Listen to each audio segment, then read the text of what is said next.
Hello everyone, and welcome to part 3 of our spotlight into the Philippines on Status Geographic. As you can see, we're flying an A to B route today from the island of Bohol up to the island of Cebu. We're going to have to make a bit of an adjustment to our landing because there's a bit of a storm coming in from the right of the island, and it looks rather nasty, so the weather could be interesting during this flight. But either way, sit back, relax, and enjoy another episode of Status Geographic. We'll see you in a sec.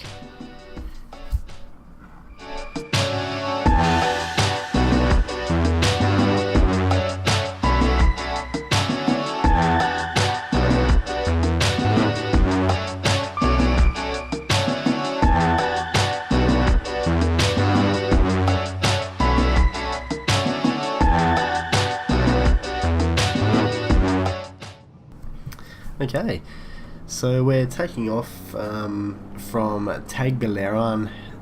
My pronunciation, I hope I've got on correctly there, rather, which is the capital of the island of Bohol. Now, Bohol isn't that far away from our previous destination that we were travelling to last time in the previous episode, funny enough. All part of the Visayas, which is that middle island group in the Philippines. The flight itself is only a short one, as you would have seen with the sky vector map, but it's the weather I'm sort of concerned about. There's a lot of clouds and a lot of we might hit some turbulence by the look of it, so wish me luck. And I hope everyone's well on this fine Monday. I'm on holidays now, so I've been able to get some more videos out this week, as I promised in my vlog last night. A video every day for the next 5 days. Aren't you guys lucky? So anyway, let's get into some trivia about the place. So the island of Bohol we'll start off with. In particular, I think we're going to start off with the most famous part of Bohol, which is the Chocolate Hills, which is approximately 1,700 hills spread over an area of about 50 square kilometres, or for our American viewers, 20 square miles. And they're covered in green grass that turns brown like chocolate during the dry season, hence the name, the Chocolate Hills. Obviously a very famous tour attraction, and I don't know if it's actually been made to the World Heritage List, or there's a process in place to go for it. So the Chocolate Hills, which I've kindly put some photos of as well. Check it out though on Wikipedia. It's you can get some really beautiful pictures of the Chocolate Hills. Sadly, I haven't seen them. It's on my to-do list. It's just one of those islands that I haven't had a chance to get to yet. The population of Bohol is around about 1.3 million. So it is a more populated sort of an island. I think it's around the 11th largest island in the Philippines, from memory. And so there's a few things that it's got aside from the Chocolate Hills. It's actually got one of the most famously unusual animals in the world there as well. It's a bit of a popular animal of the Philippines.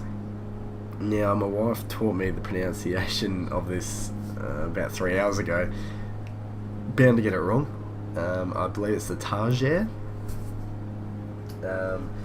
So I'll put a picture up of that as well. And it's one of the world's smallest primates, and it's indigenous to the actual island. There's a picture there, as you saw. Very unusual. They are able to twist their head. I think it's a 360-degree twist, and their eyes are obviously massive. They're rather tiny. They can fit in the palm of your hand if you wanted to put one on your hand. They actually apparently look quite cute in real life. Yeah, interesting looking creature. So that's the extent of Bohol. Our destination that we're heading to is Cebu, which is probably the second most populous island in the Philippines. Certainly has the second most populous city, which is Cebu City. Cebu City sits around 4 million people, I think. I'll just double check that. I don't know if that was the island population or the actual city itself. It's actually where my wife's from, and it's where we got married. So it's a special city to my heart. I actually lived there for almost 2 months as well. So it's a pretty cool place. Almost like my second home.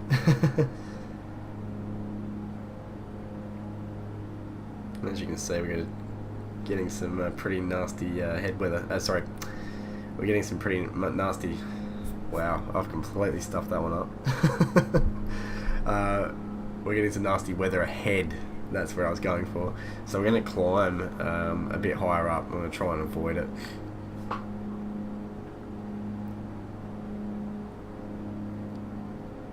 So as I was saying, the city of Cebu, I really don't like the way they do populations when they count it, because they're saying there's about 922,000, but I think that's just in the real metro part of Cebu. And there's probably a lot more than that on the actual island. Now they actually speak a different language or dialect to the rest of the Philippines, I guess it's safe to say. That's one unique thing about the Philippines, is they all speak different languages in their different sort of areas. So you might go to one island and they're going to have a different dialect to the neighbouring island, funny enough. So it's unique, but pretty cool at the same time. My wife can actually speak, I think it's around 4 different dialects. That number might be wrong. But it's quite funny, because you'll get someone from Manila that does not understand someone from Cebu if they speak their sort of natural dialect. Everyone speaks Tagalog though, which is their national language. So it's an interesting one. It would sort of be the same if you're speaking to someone from New York and someone from LA, and they're both speaking a completely different language. And same for Australia. Say someone was from Sydney and someone from Adelaide, and we both speak a different language. It just doesn't happen very often. Well, it doesn't happen at all in Western society. So as far as the city of Cebu, it's actually the oldest city in the Philippines, and it is also home to the oldest street in the country, known as Colin Street. Also the oldest school in the Philippines. And it's also where you'll find the oldest and smallest tri-bastion fort in the Philippines, which is Fort San Pedro. The oldest relic in the Philippines too. So I think we're getting a common theme here, which is the Basilica of Santo Niño. I've been there. Cool. Known as the Queen City of the Philippines as well. I'm not sure why it's got that nickname. It's got plenty of shopping malls, which is just a trademark of the Philippines. Wherever you go, there's always shopping malls. I love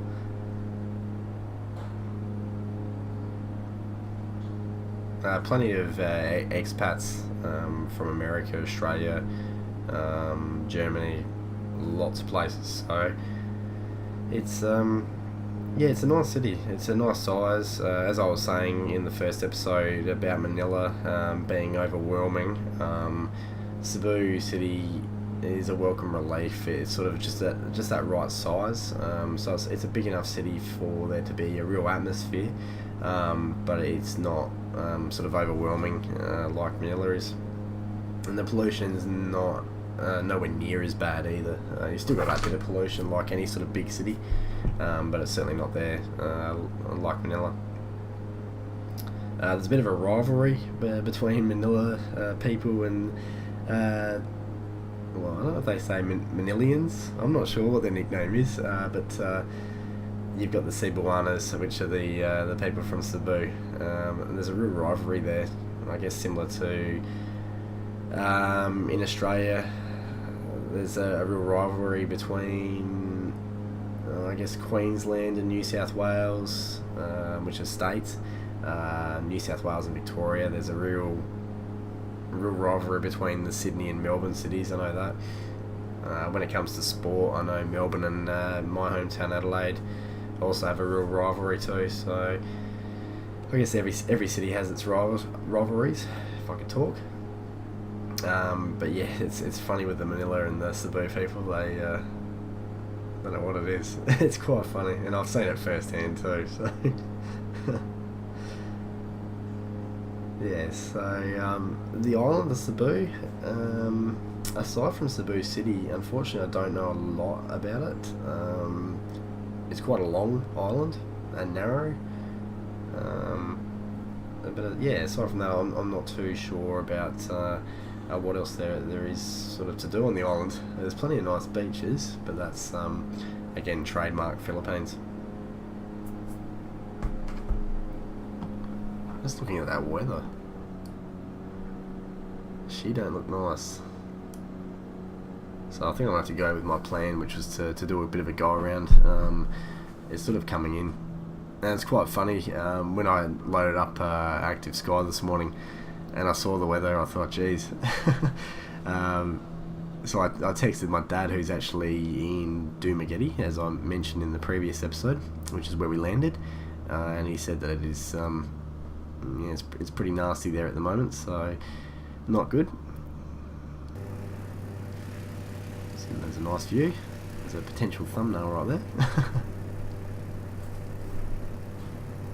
Put the gears down, but that might be a little premature. I'm still going to try and land it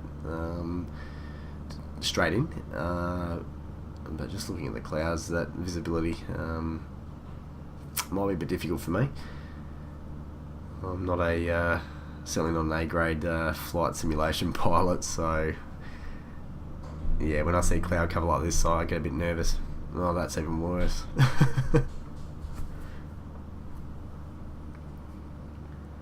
Yeah, so as I was saying, we're going to have 5 videos in 5 nights, so it's going to be a busy week.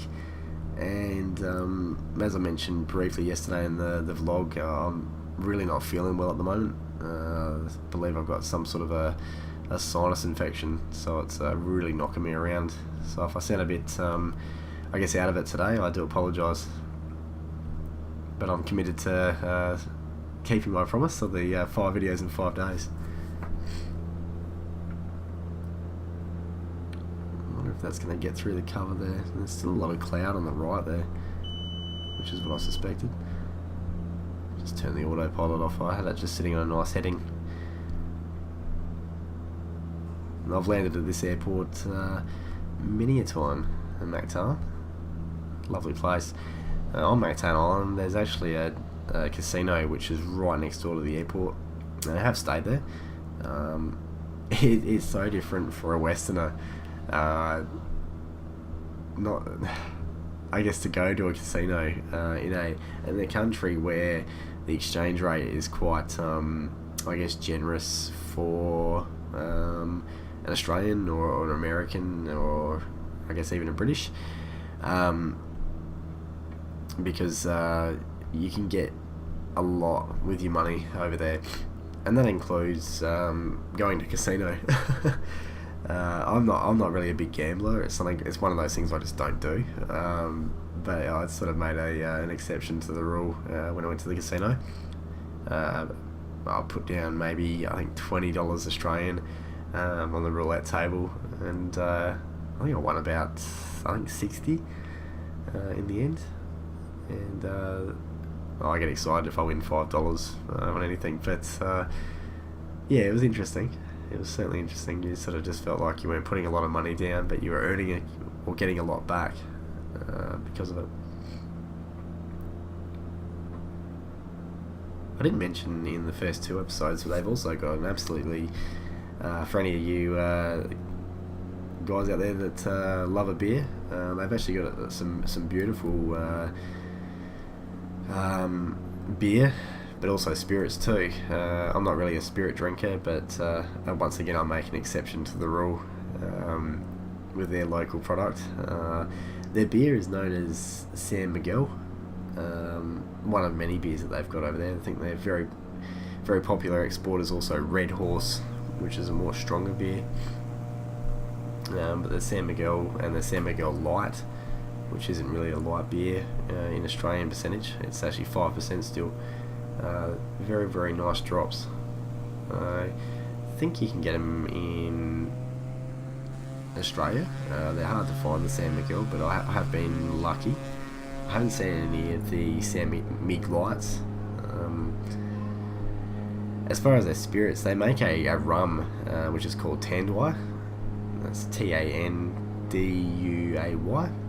That's very, very strong rum, but very, very nice. I've had many celebrations on that. The beauty of the Tanduay is that you can pick it up from a supermarket anywhere in the Philippines, and you can get like a litre for $1 Australian. It's just crazy. So it's deadly stuff. And their beer is probably about the same, believe it or not. Maybe a little bit cheaper, depending where you buy it from. Yes, but their alcohol is lovely. Their food, I'll get in trouble for saying this.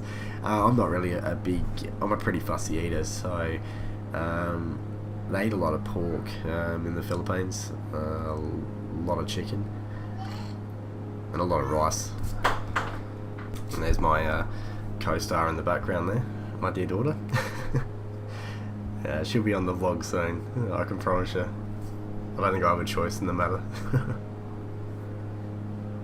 Yeah, so you got the chicken, pork and rice. The street food in the Philippines is pretty cool. It's cool watching them do it. You need to have a strong stomach though, especially if you're a foreigner, and you gotta be careful. Unfortunately, my first trip in the Philippines ended up with me getting quite sick with salmonella, unfortunately. I got a bit too adventurous with the chicken. I learnt my lesson there though. I'm very careful. So they got a lot of Western food over there anyway. Every mall's got like one or at least 2 Pizza Huts because they're so big, and one on either side. Yellow Cab Pizza, all these pizza places, they love the pizza. McDonald's, which is actually really nice over there too. I didn't try it the first few times, but then I found out they actually import their beef, which probably sounds a bit snobbish, but yeah, started eating McDonald's over there as well a few times, and it was alright. So. But I have tried the local food, obviously.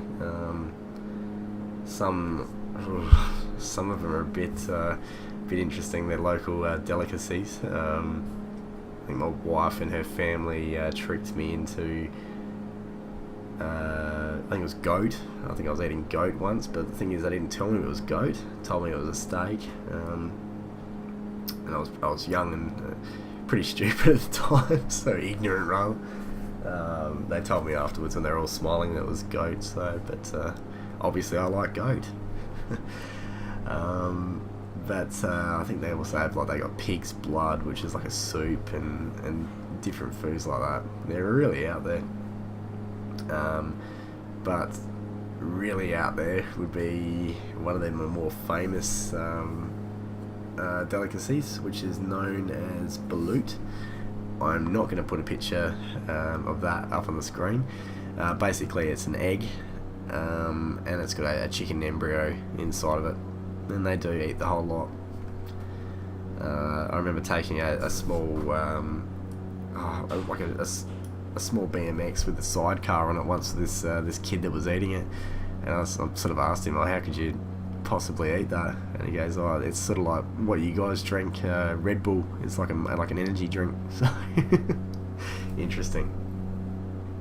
Yeah, but I couldn't stomach that. The first time I saw it, you know, just about, well, I was almost physically ill, so a bit rough.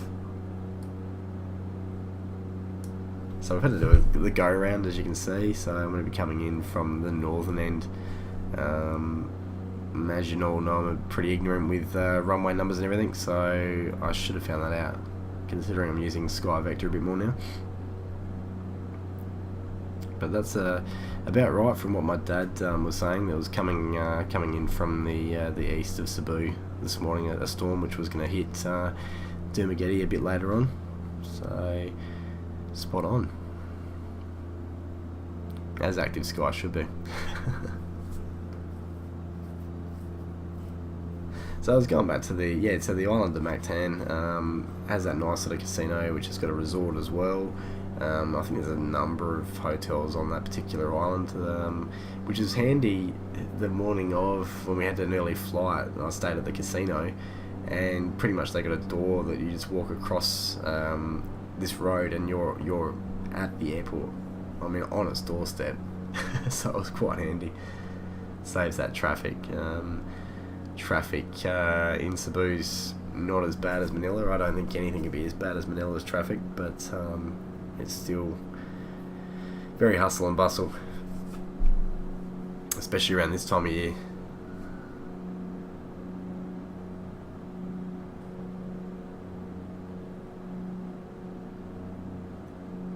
It's very, very pleasant city to take off and land from. There's, especially at night, they got a beautiful skyline. Unfortunately, I don't think I'll have a picture of the skyline. Should have googled it and saved one. Wow, I'm copping a bit of wind here. I did not see it on the map. I'll try and land this on the runway. I'm usually pretty lucky with the landings. Oh, this wind is making it very hard to control, unfortunately. Power this down. Is he going to make it?